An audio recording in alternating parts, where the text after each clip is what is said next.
I don't know how anybody can have a healthy 40-year sex life without practicing Tantra. Layla Martin is the creator of the Vita method, a tantric approach to sex, love, and relationships. She spent over 10,000 hours teaching thousands of people how to get back into their bodies and experience epic sex and legendary love. What is Tantra? It was this idea that the feminine expression is sacred.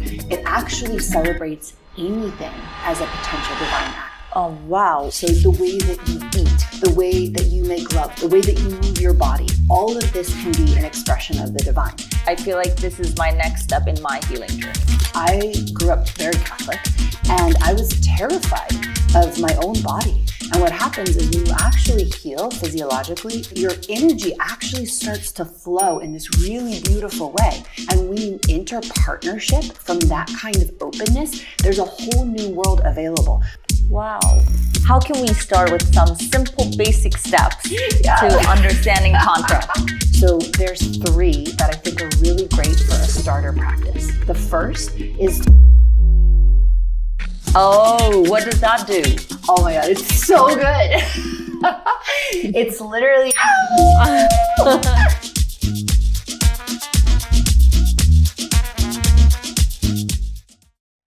About to start interviewing the Tantra specialist, Layla Martin.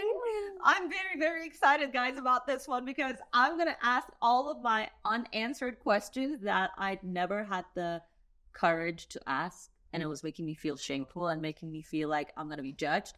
But I'm going to go for it. Ask me anything. All right. Well, first of all, when Vishen told me that I'm going to interview you, I started reading about you, and this is an area that I myself I'm very uncomfortable about myself. I haven't explored it much for myself other than, what the little knowledge that we have growing up as a Middle Eastern girl in Iran. It's not like that I was very educated about human sexuality. There's a lot of shame around it. There's a lot of self-judgment about it. So I'm thinking that I'm definitely not going to talk about sex with you because, if I say that word, then people will see on social media and they will judge me and I'll judge myself and my mother will judge me and my dead father's, my dead father is going to shake in his grave. So it was like all those thoughts, I'm being honest. So I'm like, okay, instead of the word sex, I'm going to say sacred union. Okay. Then I wrote to Vishen and I'm like, I don't think I ever did need to ask those questions. And that made me go down a deep, dark rabbit hole for my own personal reasons, because it made me realize how much shame I have around this subject. Yeah. So just want to let you know that the last 2 days I've been really, your work by itself made me understand that I have to do some healing work. Yes, thank you for bringing that. Most people feel just a huge amount of shame, even disgust, this strange terror that they feel, but they can't even articulate why when it comes to talking about sex. It is the predominant experience of people on this planet right now. Mm-hmm. So thank you for bringing that forward, because I know how many people feel that and also have the sense of why is it so hard? Mm-hmm. Why is it so hard to discuss something that is such a beautiful part of our lives? Mm-hmm. Mm-hmm. For me, I started thinking to myself, what is the core of this fear around sex? Yeah. And I understood that my biggest fear is that I can be used for my body. Yeah. And somebody can use my body without respecting my emotions, and that'll be the end of my life. That's just so scary that that it doesn't even allow me to think about sexuality, because sexuality becomes about my worth. Yeah. So if I were to have a sexual interaction with someone, I gotta make sure they love me, they don't abandon me, they'll be with me, they're committed to me, blah, blah, blah. And then that by itself is it doesn't allow you to fully understand, okay, what do I want? Yeah. Out of, sexual interactions with another human being. I know that you've devoted your whole adult life, at least, to learning about Tantra and what it really is. But think about me, at least me, I'm a dummy. Okay. So what is Tantra? Tantra, so it's important to make a distinction between what's called classical Tantra and Neo-Tantra. So most people, when they think of Tantra, they think of what is called like the new form of this spiritual practice, essentially. And it has roots in classical Tantra. So classical Tantra has roots that go back thousands of years, but it was most developed in India and then spread throughout Asia, starting around 500 AD, and it peaked around 1000 to 1500 AD. And what was so special about it as a religious tradition, because it is a religion, is that number one, it was very oriented towards goddess consciousness. So it was this idea that the feminine expression is sacred and holy and deserving of reverence and worship as much so as the male religious principle. So that in and of itself is profoundly healing. And it's one of the only major world religions that celebrated sexuality as a divine act.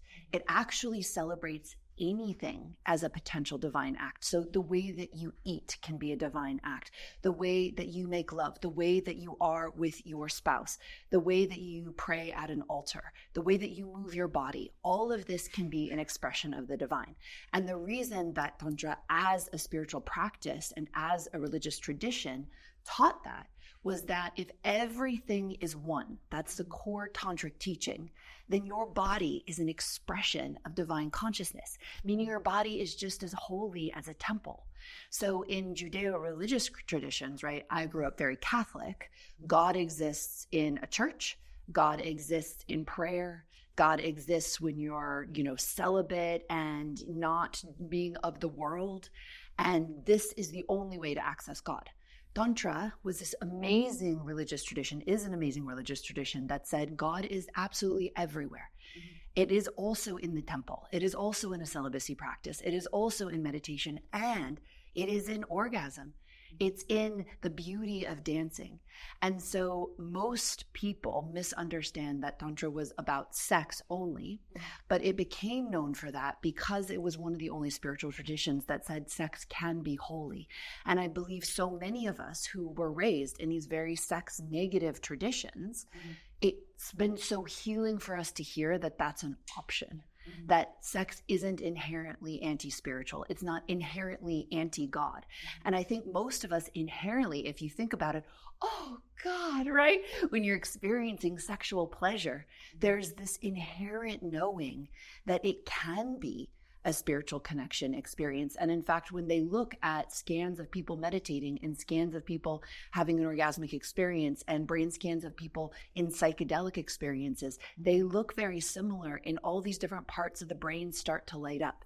And people who have started to study what the brain looks like on orgasm, some of the experts are saying it looks more like a spiritual experience than what they might have expected. So this classical Tantra is a teaching and a path of doing hatha yoga, pranayama, chakra activation, working with kundalini energy, doing deep spiritual practices in order to become enlightened. Neo-Tantra was developed in the last century, and one of the predominant teachers of that was actually Osho, an Indian teacher, and it spread all throughout the world because he had this revolutionary idea, which is that if you sit and meditate and try and do too many transcendental practices, when you've got all these issues and you're like terrified of sex and you're afraid of your own heart and you haven't healed things with your mom and your dad, then when you sit and meditate, you're just going to compound the stress inside of you, and your spiritual practice is actually going to look like a lot of repression rather than aliveness. One of the hearts of Tantra, both classical and neo, is that to be spiritual is to come fully alive. And so part of his teaching and part of what spread throughout the world as this new tantric practice is that we can embrace our bodies, we can activate our energy, and we can specifically heal our sexuality. So many of us, as you're talking about, like I grew up very Catholic and I was terrified of my own body. I was terrified and ashamed of my own vulva, like let alone, right, my asshole, like, oh, right? It's like we grow up so scared of these parts of us. And so the Neo-Tantric tradition is like, why? Like, why not go there and heal these places where we're ashamed and we're afraid? And what happens is when you actually heal physiologically in your body, this tension, you not only have way better sexual experiences because you're no longer all like tense and ashamed and disconnected, but your energy actually starts to flow in this really beautiful way. It starts to move from your sexual center up to your heart and then to your third eye. And what happens is when you make love that way and when you enter partnership from that kind of openness, there's a whole new world available, both in lovemaking, yes, that's way deeper, more potent, way more expansive, even spiritual, but also the types of relationships we can form because our hearts become so much more open. Our orgasms are so much more expansive. So when people think of Tantra, they tend to think of as sexual licentiousness, like being really slutty, right? And I totally celebrate anyone's path. And I want to say for those of us who want to be in long-term partnership, I don't know how anybody can have a healthy 40-year sex life without practicing Tantra and the neo-tantric practices, because it opens you in this way. It sensitizes you. It's the only path that I know that could make a 50-year marriage sexually interesting, because when you practice sexual skills from this neo-tantric tradition, they open up the aperture of what's possible sexually and give you this opportunity to grow together over a lifetime. Oh, wow. And can a single woman do Tantra by herself? Yes. So actually in the Taoist tradition, so Taoism is a tradition that comes from China, and it's very related to the Tantric tradition, but they're both very wise traditions, and I've studied in both of them. So in the Taoist tradition, there's actually a recommendation that you do what's called solo cultivation, your own practice first. Because if you think about it, sex is sort of like playing doubles in tennis, right? Like you're interacting with another human in something that's physiologically kind of advanced. And so if you take these practices, right? So in a neo-tantric practice, you're going to learn things like how to do breath work sexually. You're going to learn things like new ways to pleasure yourself. You're also going to learn how to heal, how to release the shame, how to release the fear. You can use techniques like sounding or how to have an orgasm in different chakras, which can be really, really powerful.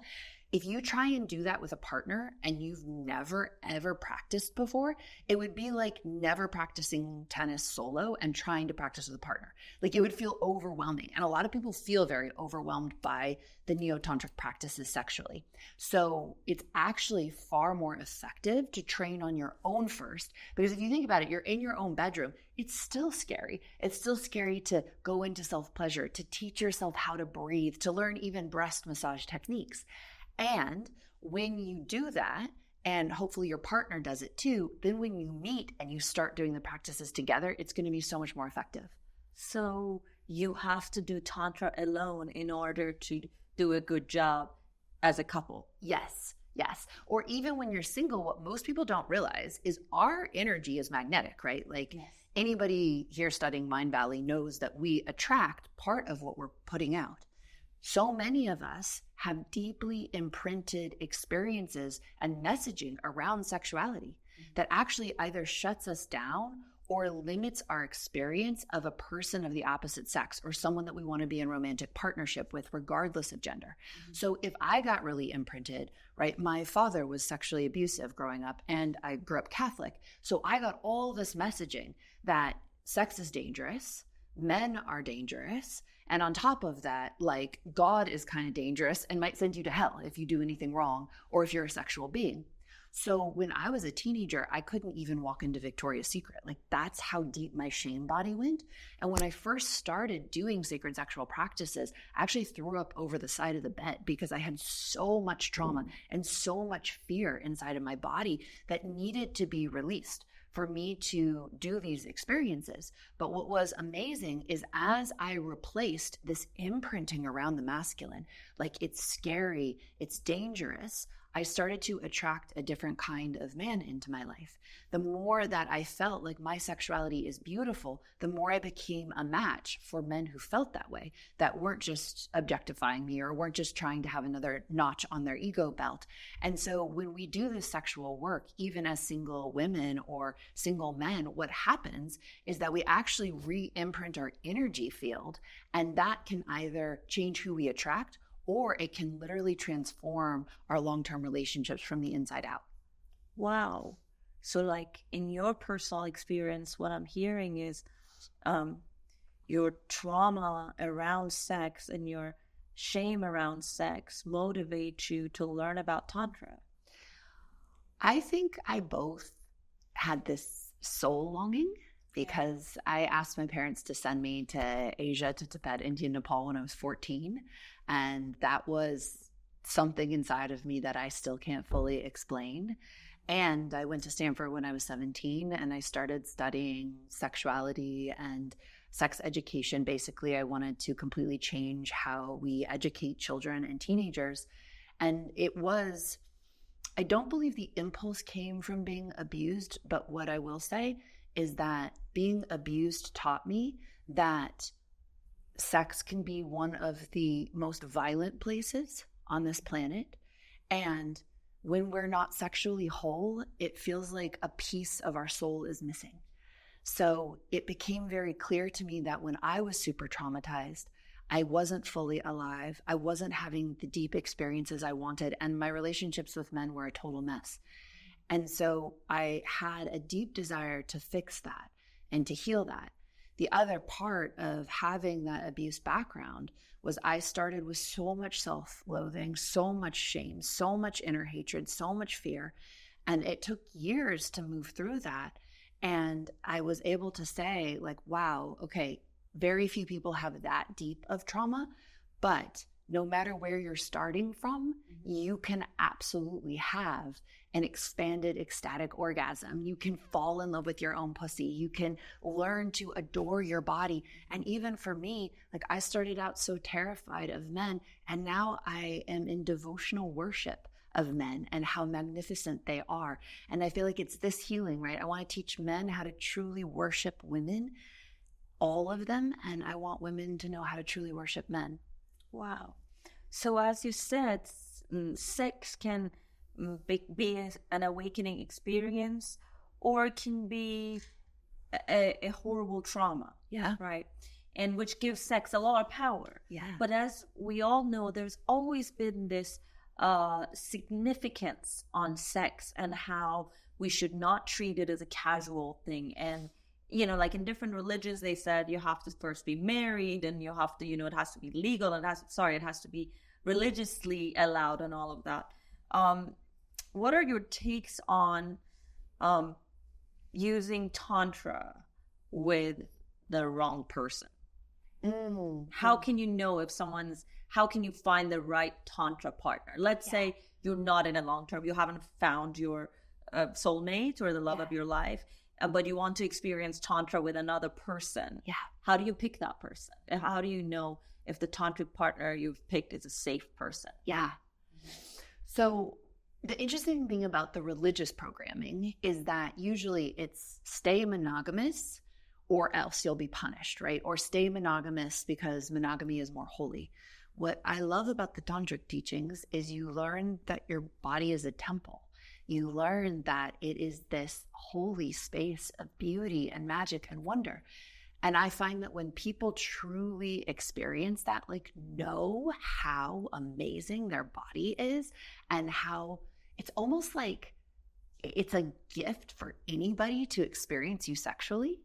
Once you know that, it's hard to just like fuck a stranger, you know? Like, it's hard to just be part of pickup culture because it's this deep self-honoring. Now, I do think you can be self-honoring and have multiple partners in a lifetime. It's just that you're selective, exactly as you're saying, of who can meet you, right? So I think that depends on where we're at in our lives. But for instance, for me, like when I was single, I left an 8.5-year partnership and then I was single for about a year. I couldn't be with anyone who drank, right? Like that level of consciousness wasn't going to work for me. Everybody who I was with had to have a meditation practice and some history of spirituality. So I think when you go deeper into these practices, that starts to be more important. And I think for those of us who don't have a deep tantric practice, the basics of, am I being treated well? Am I in a reasonably emotionally safe place? Like nobody's ever 100% emotionally safe, but this is not abusive. This is generally safe. I'm generally honored in my experiences.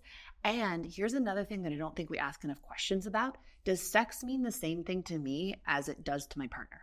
So if I'm looking for a life partner, I want to be matching with people who are looking for life partnership as well, right? It doesn't mean that we have to know that we're the one before we sleep together, but I want to match with someone who is interested in sex being the same expression.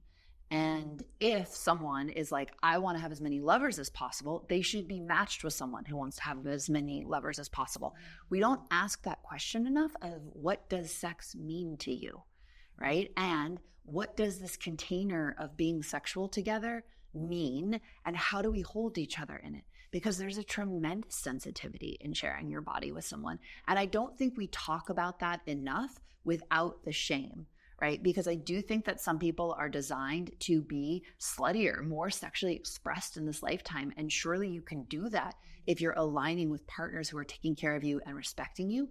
And you can be like, you know what? This temple, like any temple, it is designed to be worshiped. It's designed to be treated in certain ways. It's designed to be honored. So I'm only going to allow partners who meet that criteria. And when I was single, I would wait 3 weeks to sleep with someone. And that was if I was going on regular dates, getting to know them really well, dropping in with them really well. And what I thought was really amazing about that is someone shows you who they are in 3 weeks. And you don't get all those crazy sex chemicals and you're not like then blindsided by limerence. You can actually be like, wow, who is this person before I'm like drunk on orgasm hormones, and actually decide whether they are worthy of your body. And I think that's a huge flip of who is worthy of the gift of my sexuality rather than, oh, I can't share my sexuality because I'll be like shamed. Wow. And then, so looking at sex as a spiritual practice, is sex a sacred transfer of energy? Do we get each other's energies and karmas and traumas when we have sex? I don't know that we take each other's karmas and traumas on. We certainly take on energy. And just like if you spend a night with anyone, right, whether you're having sex or not, you are impacted by their energy. You are surely impacted by making love to someone. So what I like to have people ask themselves is this an upward spiral of energy? Because some lovers, some partners will amplify you. Some partners you make love to and you can take on the world, right? Some partners, you know your beauty through your own eyes more acutely because of how they see you. Making love to someone like that is going to amplify your energy. Making love to someone who is carrying stories of sex that are super negative, or who is objectifying you without seeing your heart and your mind. Women actually love being objectified, most of them, when it's integrated. So you want your partner to find you beautiful and hot if they also see the beauty of your heart, if they also see the beauty of your spirituality, right? But we don't often like objectification because it was removed. It's like, oh, I think you're hot, but that's it, right? I don't see your brilliance. I don't see who you are as a sovereign being. Which is why we feel happy but not safe. Yes, exactly. So having that objectification with, and I worship your heart and I see the spirit in you, is so incredibly important. So when we make love with someone who is taking from our energy, then sex becomes a net negative. When you make love with someone and there's an upward spiral and there's devotion there, whether you're going to spend your lives together or not, then sex actually enhances our energy. I think that transfer of energy is the reason why there's always been so much emphasis on sex in all holy and spiritual books as well. Like somebody was trying to say, when you have sex with someone, you guys get transfer energies. And in my opinion, well, I always think that the manifestation of our energy body is our physical body, or our physical body is the manifestation of our energy body. So I think sexually transmitted diseases are in fact the manifestation of the energy we took on from another person, which was lower than our own energy. And we ended up at, as you said, net zero or net minus. Okay, back to Tantra. So finding a partner who wants to utilize Tantra as the same purpose as yours is key. So we feel safe with the person. I'm noticing that especially in the recent years where the consciousness has reached a new level, a lot of women like to explore their masculine side by becoming more independent, more empowered, stepping into their assertiveness. And more men like to explore their feminine side, which is their softer side, their more intuitive, creative side, which is amazing. But due to all the cultural and societal shame around a man, exploring his feminine energy, I feel like a lot of men are confused by what they truly desire, which is wholesomeness within and connecting with their feminine energy. And they get sexually confused and they think they are bisexual when in fact all they want is to explore their feminine side. Well, I have a different experience. I feel like sexuality is an orientation. So you either love cock or you don't, right? You love pussy or you don't. And it's pretty clear. I think like I'm bisexual. And so I can tell that I have like a deep desire for women. That is a powerful aspect and expression of my sexuality. And for me, it doesn't come from confusion. It comes from clarity. In fact, I was less sure that I was bisexual when I was very clouded by the confusion of Catholicism telling me that that was wrong and sinful. And once I healed a lot of that confusion, it became very clear to me how I was attracted to people and who I could be attracted to. And that was this really deep and beautiful impulse within me. What I do recognize in society right now is that in terms of our gender expression, people do feel extraordinarily lost. And this is talking about polarity. Polarity means there's a masculine essence, there's a feminine essence, and when we embody those, we create a kind of alchemical activation, regardless of the gender of the body that we're in. And I feel like what happened is people are just taking on more ideas of like, oh, women should be like this. And as a woman, like you can't win.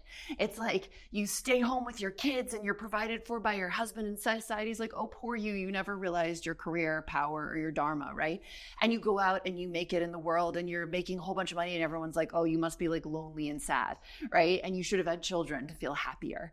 As men, it's kind of the same thing. It's like you go out and you're like this big, strong alpha and everyone's like, why aren't you more compassionate? Why don't you feel more? Why don't you have more heart? You start working on your emotions. Everyone's like, oh, you're a crybaby. Like we shame each other so hard in society. When I tune into what a woman is and what a man is, it's like, wow. So there's this fragmentation that I feel like happened energetically, which is that we split our sexuality, our sexual center, our heart center, and our spiritual center from full alignment and power. So as women, what happened was like, you can be fully sexual, but you're going to be like a whore or a mistress. And men are going to want you, but you don't get to do anything else. Or you can be in the heart. You can be a loving, devotional wife, but you know what? No one's going to want to have sex with you. Like your husband's going to cheat on someone who actually has their sexual center open. And should you dare to be in your spiritual power, we'll probably just kill you. So that really fragmented what it was to be a woman.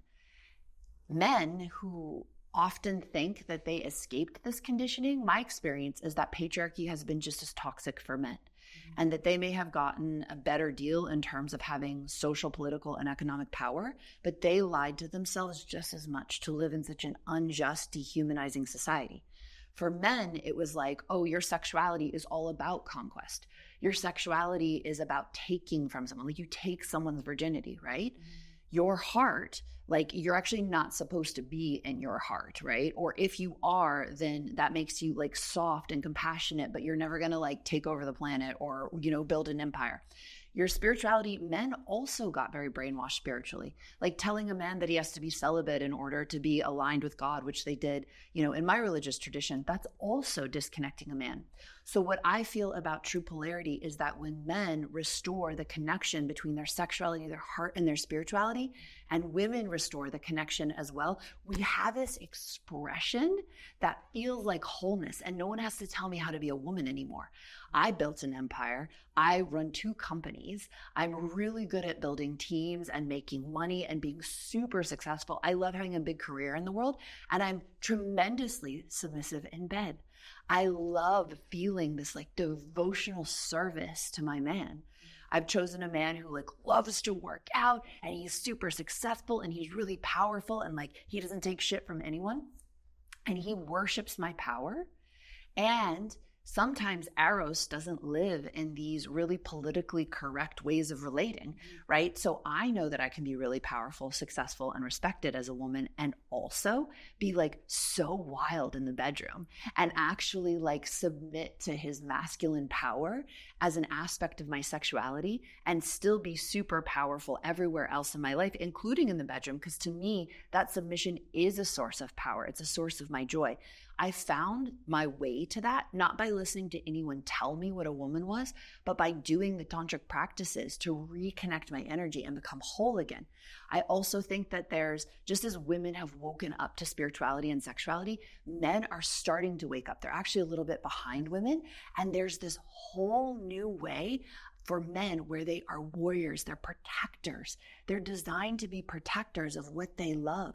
They're designed to protect their partners, their children, their values, and they're designed for their sexuality to be a gift, right? If you have a male partner and he's an amazing lover, that's a lifetime's gift. And we don't celebrate male sexuality as the gift it truly is nearly enough. Right now, men are scared and feel really ashamed. And I feel like we need to do the healing so that we can relate as men and women from a much healthier, more empowered place once again. So Tantra can help us activate the feminine and masculine energies within ourselves and become wholesome, right? Absolutely. And also allow ourselves to be whatever we were made as in the divine consciousness. So some people don't fit neatly into the box of man or woman. They're gender non-binary, right? Or they're gender non-conforming. And what's so beautiful about Tantra to me is it celebrates that expression as well. So it celebrates these archetypes of divine masculine and divine feminine, and then also celebrates the full spectrum of expression, no matter what it looks like. Wow. That's amazing. When a woman wants to have sex with a guy and he's not initiating, we think that if we were to initiate and the guy says no, then that is rejection and we're not being a good girl. And even if he says yes, then he's going to judge us and think, oh, this is not a person I want as the mother of my future child. How should we deal with that? Do we, for a woman, should we wait until we get to know the guy and the guy doesn't judge us? Or if we feel like we feel safe enough to have a sexual interaction with someone, should we just go for it? One thing I want all women to do is to collect no's as a badge of honor. So for me, I was so insecure about men and so sure that I was like so unwanted and so undesirable that like a no from a man was the most terrifying experience for me. So I know what that feels like, to not want to be rejected, to feel like, oh my God, he's going to say no. And then like, you know, what does that mean? It's like the most horrible feeling in my own body that like, I'm supposed to be the sex object and he doesn't even want me. And so I literally trained myself to notice. First I did it in sales, and then I did it in putting myself out there in the world, where I was like, wait, to do anything meaningful in life, you have to get so many no's. Like every Instagram post I post, how many people thought it was dumb or unsubscribed or unfollowed, or to fully dance the way that I want to dance. Some people are going to think it's amazing. Some people are going to think, ugh, like she's too much, right? So I taught myself that collecting no's is the way to get what you want in this world. And I think too many women spend too much time hiding from the male no, rather than focusing on, I am so worthy and so amazing and so sure of my beauty and so in love with myself that if a man says no, it does not change my fundamental sense of self-worth. When I have that, then I can be in true love partnership, because getting an early yes from a man is just the first little step on climbing the Mount Everest of what you call sacred union, right? That's my word for divine partnership. And if you want to be in deep, true, soul-bearing love, that is one of the hardest things you'll ever do. It takes so much courage to be in that level of partnership. So early on when we're dating, getting used to going for what you want and taking no as an excellent sign that you're on the path to getting what you want, so important. right? If you want to get the career of your dreams, you go out there and you get told no a lot. The most successful people in the world have been told no the most. But we don't think of it that way when we're dating and looking for partners. What's so beautiful about a no means that I asserted who I am and what I want enough that I was able to weed out people who aren't a match. What I will say to women is men do pursue what they want. Men go for what they want. They don't play games. So if a man isn't pursuing you, if he's not all in, then he's not a fuck yes. And I want way fewer women standing for or staying in situationships or less than fuck yes. Now you can have a partner who's scared. When I first got into partnership with my current partner, he had a lot of trauma from his previous experience. And so he was very scared of partnership, but he was clear that he was a hell yes to me. And so I could navigate his fears and I could navigate his shutdown knowing that he actually chose me on a very deep level. So men are quite smart and quite perceptive, and they know in like the first couple of seconds whether you are wife material or whether you are just for fun. And I think too many women spend time in just for fun category hoping they'll become wife material rather than getting to the no. Like, no, you're not my person. No, you're not my future wife, right? And of course, people need time to know, but they'll know whether they're even available to considering that with you pretty soon on. So I want to encourage women to develop that ability to be proud of getting a no so that you can sort through the people that actually aren't a good fit for you because life is short. So don't spend time with anyone who's anything less than a fuck yes to you. Mm-hmm. I think for a lot of women, when they feel like a man doesn't want them as much, they go on this competition of, I'm going to make him want me. Totally. Where does that come from? I think that comes from our hidden terror of love.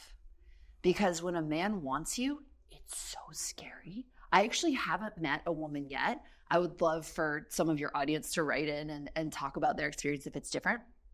When a man chooses you all the way, and he wants to make love to you with his heart and his soul and his whole being, and he is devoted to who you are, it brings up all of our terror, all of our relationship issues. And a lot of the time I see that women are terrified of love, and we actually hide that terror and project it onto men. Everyone is playing that game regardless of gender.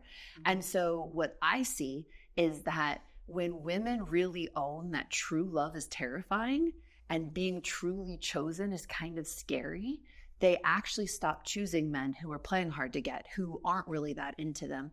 And they stop hiding from the terror of being fully chosen. Because when you're fully chosen, you have to meet all those intimacy terrors and start developing a true, real, deep partnership. So it's very convenient to chase unavailable people if deep down inside you're terrified of real partnership, and most of us are. Mm-hmm. How do you differentiate what you said earlier on that for Tantra, we should pick a Tantric partner who has the same understanding as we do about monogamy? Yeah. What are your thoughts on monogamy? And what are your thoughts on the fear around monogamy that a lot of women, speaking on behalf of the women like me, we are scared of being cheated on? Ah, okay. Yes. So what's interesting, I just want to bust a few myths. So my friend who's a psychologist, Dr. Katmeyer, she says that the research shows that it's actually women who ask for open marriages over men. And science also shows that men are much happier in long-term monogamous marriages than women are. So there's this myth that like monogamous marriage is designed for women and men are just caged. Men actually tend to thrive in that situation more than women do. So women have a deep sexual hunger for variety and for exploration that sometimes we don't own enough. What I will say, like I just finished teaching a 6-month Tantric mastermind with my partner, and we worked with, it was 20 couples who are so deeply in love, so devoted to each other. And the men like blew my mind, right? Just so in love with their wives. And so many of these couples had been together 15, 20. We had one couple that was together 25 years. And they said at the end that that was the most in love they had ever been in 25 years. From doing 6 months of tantric practice. So oftentimes I think, rightfully so, we can be scared of like, wow, if I do Tantra, am I going to end up like me and my partner are now sex fiends and he's going to cheat, right? Or we put ourselves in these situations where maybe like other people aren't honoring a monogamous container. What I've seen is that if you study Tantra with teachers and in communities where partnership is really honored, people fall way more deeply in love. Cheating, by most accounts, and I'm not an expert in cheating, but most of the people that I respect say, look, it doesn't just happen in a vacuum. Like, yes, there are serial cheaters, right? Like people who just by nature are serial cheaters, but the vast majority of people who end up cheating do love their spouse. They do love their long-term partner, and they grow apart. They stop talking. They stop being intimate together. They stop having this dynamic kind of exchange where it would be unthinkable to even cheat on each other. That's the vast majority of cheaters. And so I really feel for people that don't have these deeper intimacy tools, that don't have a way to grow sexually, that grow apart because they don't know how to connect when things get scary. Nobody teaches us these things. So what I've seen actually is that Tantra makes cheating way less likely for the vast majority of people because they fall more deeply in love. They become more connected. They become more committed.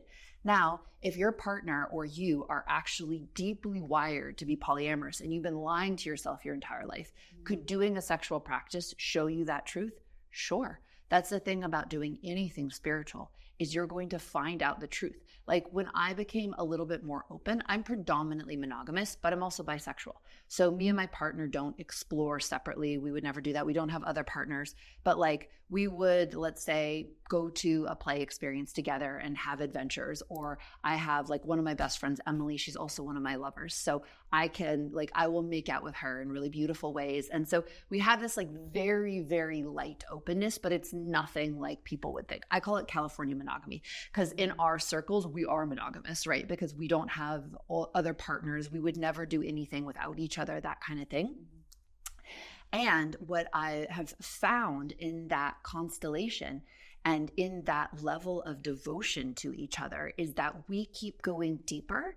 And the more that we practice tantric sexuality, the more devoted we become, the more profound our sexual expression becomes. And when I started becoming a little bit more wild, becoming a little bit more expressed, I was terrified that my audience would judge me, that people would think, oh, if I do Tantra, I'm going to automatically become this like sex crazed polyamorous person. And I had to have an honest conversation with my audience and say, look, if you do any real spiritual practice, and especially if you do Tantra, it will show you the truth of who you are. And I think a lot of people are deeply monogamous. I think a lot of people would give anything to spend a lifetime of devotion with their chosen human. I think that's what most people want. I do think there are some people who would find that to be suffocating and they need to have multiple partners. And so what I have seen is that a true tantric path that is truly oriented towards going inwards will show you what you truly are. That also to me reduces cheating, because if your partner really wants to be with multiple partners and he's lying to himself, let's say, and trying to be in a partnership, and that's why he's cheating, hopefully a true tantric path would help him get real with himself so he stops hurting people because he's lying to himself. Wow. So this goes back to we don't know our true selves because we are so conditioned by the culture and the society that we don't really know the career path we've chosen, the partner we've chosen, the family we've chosen is authentic to us, or if we did it out of the cultural conditioning. Yeah. And sexuality is one of them. Yeah. Because maybe a lot of straight people, if they can dig deep into their authentic self, they would like to explore like both sides, or totally vice versa. Maybe a lot of gay people are actually straight. If we just have to find ourselves beneath all the trauma, find our authentic self. And what I'm understanding is that Tantra can be a way for you to find your authentic self. Yes. Connect with your higher self. That's the heart of it. It's a spiritual tradition that doesn't say you have to be like this in order to be worthy of God's love. Mm-hmm. It says you are already divine love. That's what you are. Mm-hmm. And to express that with the most authenticity is to be honest with yourself and to live a life of truth. And for our audience, how can we start with some simple basic steps to understanding Tantra and practicing Tantra? Absolutely. So it starts with what I like to call a self-pleasure practice. So this can even be as short as 5 minutes. So you set a timer, 5 minutes, 10 minutes, 15 minutes max, and you touch your body with the intention of self-pleasuring, so AKA masturbation, but you do it incorporating some of these practices. So there's 3 that I think are really great for a starter practice. The first is to not just touch yourself the way you usually do. So usually masturbation, what I'll call self-pleasure, is very habitual. We still do it the way we did when we were young. We fantasize about the same thing over and over again. There's nothing wrong with that, but what it does is it actually wires our nervous system to only have orgasms and sexual pleasure from one particular kind of touch and one particular kind of fantasy. So if you start out, let's say you have a sexy playlist, we've got some of those, you can totally check them out on our website for people, is if you like start by stroking your skin and bringing in awareness, like awareness of the pleasure on your body, awareness of what it feels like to touch yourself. You're starting to switch out of the habit and into presence. So this is bringing more meditation into your self-pleasure experience. Mm-hmm. Now, the next thing is to breathe more deeply and more fully than you normally would. So you don't have to do like the full like Wim Hof breathing of like, but it's nice to go. Why? Because most of us have subtly trained ourselves to be in our heads during sexual experiences, to actually be witnessing our pleasure or to be fantasizing or to be subtly controlling the experience. So what happens when you incorporate a deeper connected breath is that you'll actually melt out of your everyday state of control. You literally shift your nervous system so that you're feeling more. You have more interoception, ability to actually feel your internal experience. That will switch you out of this sort of automated sexual experience into one that's already more richer and more sensitive. Finally, you can incorporate an energy practice. My favorite is that as you're turning yourself on, you actually inhale the pleasure up into your heart. Inhale the pleasure up into your heart. So instead of leaving the pleasure in your clitoris or in your cock, you inhale it up into your heart. This can eventually produce a heart orgasm where you're having an orgasm in your heart center as opposed to just your sexual center. But in the beginning, what will happen is you'll start to feel a more full-bodied experience of pleasure. And you'll also see, this is just one tiny little step, how just a few different changes to your self-pleasure practice can completely shift how you experience sex, even in just 5 minutes. So quick recap, you're going to touch yourself and become more present, almost make the sensations and the pleasure your meditation. Mm-hmm. Then as you start the self-pleasure, you're going to do a deeper, fuller breath than you normally do. It's helpful if you breathe as though you could breathe into your pussy, your cock, or your intersex genitals. And then finally, as you start to feel pleasure, you're going to use the power of your mind and breath to move your pleasure into your heart center, which will shift you from just feeling sexual pleasure in your sexual center into your heart center. And that alone has these huge shifts that you can feel inside your body. Do you first experience orgasm and then push up the energy? I was a little confused about Yeah. So if you want to go for the full hard orgasm practice, what happens is as you're turning yourself on and feeling more and more pleasure, it's like as you feel the pleasure in your sexual center, you move it to your heart. Orgasm. No, sorry. So as you're turning yourself on. So let's say you're just turning yourself on, you're not having an orgasm. Mm-hmm. So as you're turning yourself on, it's like almost like every pulsation of pleasure you feel, you breathe and move it with your mind into your heart. Uh-huh. So it's like if turning yourself on is building like a pot of gold inside of your sexual center, and orgasm is when that gold spills over, you take the gold and you keep putting it into your heart instead. So it's like instead of letting it fill up in your sexual center, you're like scooping it into your heart, into your heart, into your heart, into your heart. Then when you have an orgasm, the overflow happens from your heart instead of your sexual center. So the energy release comes out of your heart chakra instead of the root chakra. Yes. Oh, what does that do? Oh my God, it's so good. It's literally, it's having an orgasm of the heart, which is so exquisite. It's like embodied pleasure prayer is the only way I can describe it. It's like, it feels like there's a symphonic orchestra of angels pleasuring each other with feathers, and I'm in love with myself and the universe and my partner all at the same time. Or if I'm by myself, I'm just like madly in love with myself and the universe. It's like, instead of just an orgasm that feels like sexual pleasure and release, it's an orgasm that feels like it's accessing the deepest poetry of your heart. It's so beautiful. Wait, that's a heart orgasm? Yes. Wow. Okay, wait, I have more questions. That's level 1. That's level 1. Okay, what is sounding? Yes.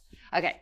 So most of us have learned to restrict the expression of sound. So I can actually do a little demo. So what happens, like, let's say I'm going to breathe right now into my pussy. Is that okay? Sure. Okay, great. Yeah. It's yours. All right. So as I start breathing into my pussy, what's going to happen is my energy is going to activate. Most people have learned to repress their energy. And so what happens is, if I don't let the energy move, which is going to move my body, and if I don't sound, it's going to lock the energy and put me back into my head. So this is one of the reasons why people have such a hard time unleashing sexually, is because we're actually afraid of letting our bodies move, our voices express, and our energy activate. For thousands of years, we've actually been conditioned out of that. So if I start breathing into my body like this,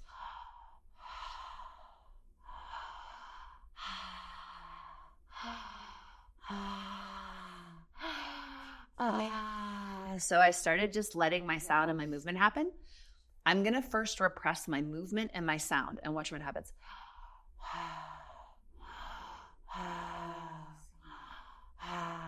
I have to stay in my head to do that. Most of us have trained our bodies to perform rather than open. So if sex is a performance and I want to control my body, I'm not going to let my body move, and I'm not going to express sound. What's going to happen then is I'm going to stay in my head. For most women, what this feels like is, why don't I feel more? Like, why am I taking so long to orgasm? Like, why is this not touching me to the core? It's because we're subtly repressing our bodies. For men, it's like, oh, I just habitually fantasize about the same thing, or I feel disconnected from my partner, or I'm just doing this kind of sexual act. So what happens then, if I start breathing and I let my body move, all right, so I'm going to let my body move, but I'm not going to sound.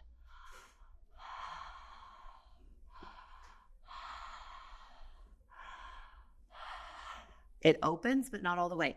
Sound. So when I'm sounding, what I'm doing is I'm sounding the experience that I'm having, the sensations that I'm having in my pussy as I breathe. Now, if you're watching, you're probably like, oh, maybe she's just faking an orgasmic sound. I'm telling you, and there's no way that you can absolutely verify this, all I'm doing is breathing into my pussy and expressing what I can feel inside, and that is unleashing energy and sound. And everybody gets to that point if they do enough practice. This is where you stop feeling disconnected in your sexuality or shut down, and you start just feeling so full of pleasure and aliveness. Making love from this place with your partner is like, it's so beautiful. It heals so much of the alienation and loneliness. So I'll show what happens with the sound.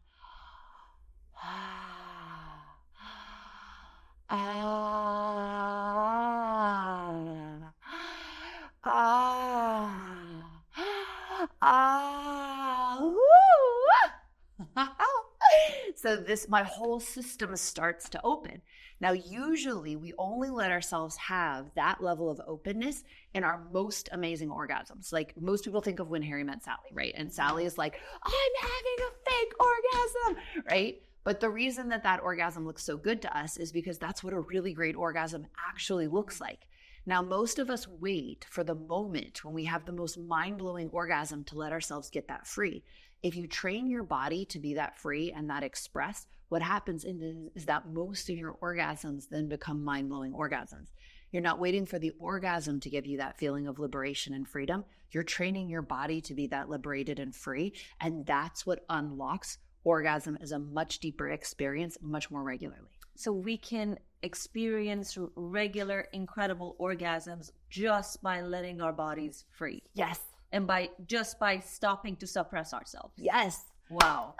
So suppression is what's stopping us from experiencing ecstatic orgasms. Yes. And here's the thing. I think most people think, like, if they were to unleash that, It would be the end of their monogamous long-term partnerships, or that they couldn't be spiritual beings anymore. And to me, it's the opposite. That level of orgasm allows us to touch the deep knowing of the divine viscerally. It's the same as prayer. It's so powerful. And as I said earlier in the podcast, I literally don't know how a couple could have a satisfying, deep sexual experience for 50 years without opening their bodies.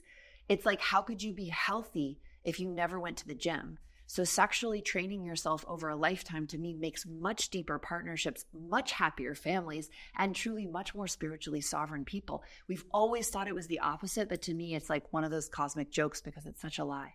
Wow. So I really, truly encourage the audience to watch your quest on Mindvalley, which is basic Tantra, I guess, teaching Tantra. Is it the Vita method? So it is part of the Vita method, which is my... the Vita method? The Vita method is a vital and integrated tantric approach. So it's a tantric approach to sex, love, and relationships. I went to Stanford. I did pre-med at Stanford in human biology. So I've mixed a lot of science, the most up-to-date research on what integrates trauma, what's good for the nervous system, with these deeply mystical practices. So I've been practicing Tantra for over 20 years now. And so combining these two understandings produces a sexual system that allows us to both heal our sexuality and our relational capacity, and to be able to restore our nervous system's ability to have the most extraordinary orgasms, the most expansive sex, and the deepest partnerships over our lifetime. So inside of the Mindvalley quest, I taught one dimension of the Vita method, which is how to have an energy orgasm, which trains you in so many of these practices to be able to understand your sexuality in a much deeper way, to be able to heal, to be able to do the energy practices. So if you're curious about what I just taught, my Mindvalley quest is basically a deep dive into that, so you can completely rewire the experience of sexuality and partnership. Wow. You know what? We are gifted by this body is a gift. Yeah. It's a divine gift. Yes. For us to enjoy the pleasures of this earth. And at the same time, it's her temple. It's the representation of the divine within her, capable of creating another life. And every woman should treat her body like she's a goddess and her body is her temple.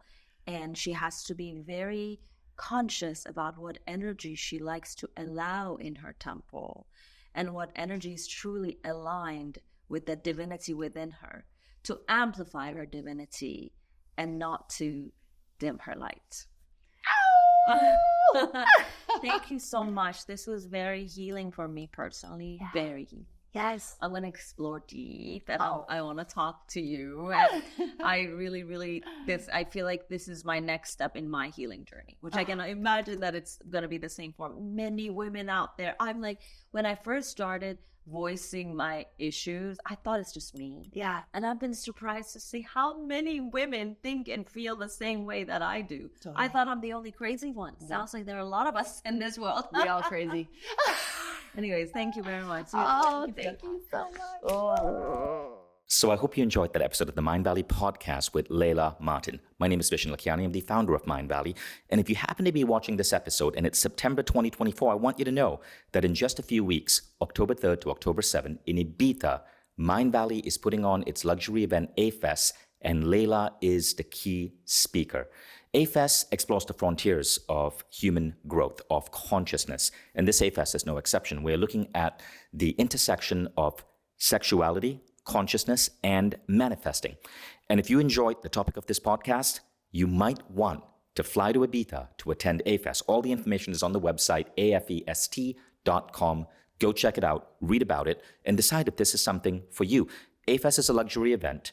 It's about 150 to 200 people. It takes place at the Six Senses in Ibiza, one of the most astounding, most gorgeous hotels in the world. And it's for singles or couples. Now, the theme is a little bit unique. And so I want to bring in one of our speakers, Emily Fletcher, to share with you what to expect.